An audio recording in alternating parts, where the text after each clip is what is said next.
ভজহরি মাহাতোর দেখানো পথে বাংলা ভাষার দাবিতে বৃহৎ আন্দোলন শুরু হতে চলেছে ঝাড়খণ্ডে। বৃহত্তর মানভূমে স্বাধীনতার পরবর্তীকালে বাংলা ভাষার দাবিতে ঐতিহাসিক আন্দোলন শুরু হয়েছিল, যার নেতৃত্বে ছিলেন ভজহরি মাহাতো সহ অন্যান্যরা। তিনি দক্ষিণ মানভূম সহ ধলভূম এলাকা থেকে প্রথম সাংসদ নির্বাচিত হয়েছিলেন 1952 সালে। বাংলা ভাষার আন্দোলনের পক্ষে মানুষ তাকে সমর্থন করেছিল। 1956 সালে মানভূম জেলার খণ্ডিত অংশ পুরুলিয়া নামে বাংলা ভাষার স্বাধীনতা পেলেও সিংভূম, ধলভূম, জামশেদপুর, বোকারো, ধানবাদ সহ বিস্তীর্ণ অঞ্চল চক্রান্তের শিকার হয়ে বাংলা ভাষার অধিকার থেকে বঞ্চিত হয়। বর্তমানে ঝাড়খণ্ড রাজ্যের প্রায় 42% মানুষ বাংলা ভাষায় কথা বলেন, অথচ ভাষার স্বাধীনতা থেকে বঞ্চিত সেই সমস্ত বাংলা ভাষাভাষী মানুষ। বাংলা ভাষাভাষী অঞ্চলের নেই বাংলা ভাষার কোনো স্কুল। যে কয়েকটি স্কুলে বাংলা পড়ানো হয় সেগুলির পরিকাঠামোর অভাবে বন্ধের মুখে। পাশাপাশি হিন্দির আগ্রাসনে চরম সংকটে পড়েছে মাতৃভাষা বাংলা। ইতিমধ্যেই ঝাড়খণ্ড রাজ্যের বিভিন্ন বাংলা ভাষা বিষয়ক সংগঠন বিভিন্ন আন্দোলন কর্মসূচি গ্রহণ করেছে বাংলা ভাষা রক্ষার্থে। অপুর পাঠশালার মাধ্যমে বাংলা ভাষার চর্চা বাড়ানোর চেষ্টা চলছে। আগামী দিনে সমগ্র ঝাড়খণ্ড রাজ্য জুড়ে বাংলা ভাষাভাষী মানুষজনের ভাষার অধিকার সহ বিভিন্ন দাবিতে বৃহত্তর আন্দোলনের কর্মসূচি গ্রহণ করা হলো ঝাড়খণ্ড বঙ্গভাষী উন্নয়ন সমিতির রাজ্য সম্মেলনে। রবিবার জামশেদপুর শহরের ভালুবাসা অঞ্চলে একটি বেসরকারি হোটেলে ঝাড়খণ্ড বঙ্গভাষী উন্নয়ন সমিতির রাজ্য সম্মেলন অনুষ্ঠিত হয়। এই সম্মেলনে ঝাড়খণ্ডের বিভিন্ন জেলা থেকে প্রতিনিধিরা উপস্থিত ছিলেন।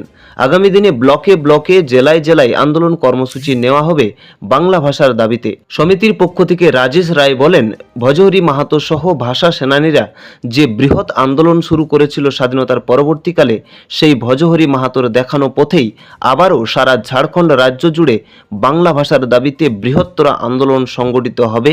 ঝাড়খণ্ড বঙ্গভাষী উন্নয়ন সমিতির রাজ্য সম্মেলনে এমনটাই সিদ্ধান্ত হয়েছে। আজকে মূলত আলোচনার বিষয় ছিল আমাদের রাজ্যের বাংলা ভাষা, বাংলা সংস্কৃতি সংরক্ষণের বিষয়ে আমাদের মূলত আলোচনা হয়। একটা সময় ছিল যখন আমাদের এই ঝাড়খণ্ড রাজ্য প্রভিন্সের মধ্যে ছিল। পরবর্তীকালে রাজনৈতিক ভাবনা চিন্তার মাধ্যমে বিহার থেকে এখন আমরা ঝাড়খণ্ড, এবং এই অঞ্চল থেকেই মানভূম ভাষা আন্দোলনের উৎপত্তি হয়েছিল আজ বহুকাল আগে, যখন বাংলা ভাষাকে একটি অঞ্চলকে আরেকটি অঞ্চলের থেকে বাদ দেওয়ার একটা প্রক্রিয়া হয়েছিল, এবং সেই সময় কাণ্ডারি রূপে বাংলাভাষী মহানেতা স্বর্গীয় শ্রী ভজহরি মাহাতো মহাশয়, যিনি আন্দোলনটি গড়ে তুলেছিলেন, আজকে তাকে স্মরণ করেই পুনরায় আবার যখন বাংলা ভাষা অত্যন্ত সমস্যার মধ্যে এসে দাঁড়িয়েছে। আজকে প্রত্যেকটি স্কুলে বাংলা বই নেই, বাংলা শিক্ষক নিযুক্তি নেই, বাংলা একাডেমি 25 বছর পরেও গঠন হয়নি।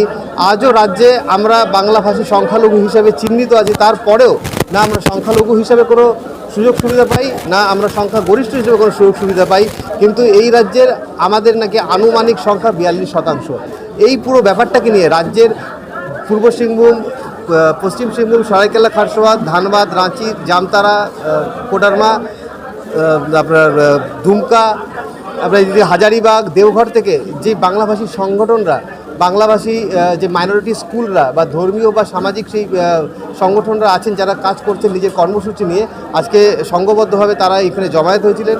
এই সম্মেলনে বিভিন্ন প্রস্তাব কি আগামী দিনে কী করে বাংলাকে আমরা সংরক্ষিত করতে পারি, কারণ আমরা সবাই জানি বাংলা ভাষা হচ্ছে এখানকার মূল ভাষা, এখানকার বাংলা ভাষা এখানকার মূলভাষী। তো এই মূল ভাষাটাকেই যদি শেষ করে দেওয়া হয়, তো দিনের পর দিন একটা এমন সময় আসবে যখন বাংলা এখানে লুপ্ত হয়ে যাবে।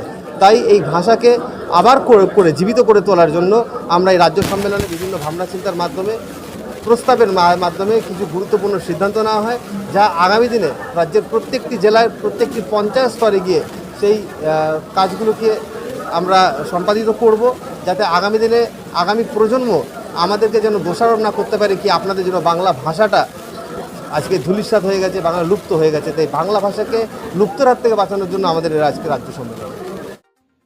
জামশেদপুর থেকে বিশ্বনাথ মাহাতো ও বংশীধর সিংহর রিপোর্ট, রূপসী বাংলা মিডিয়া।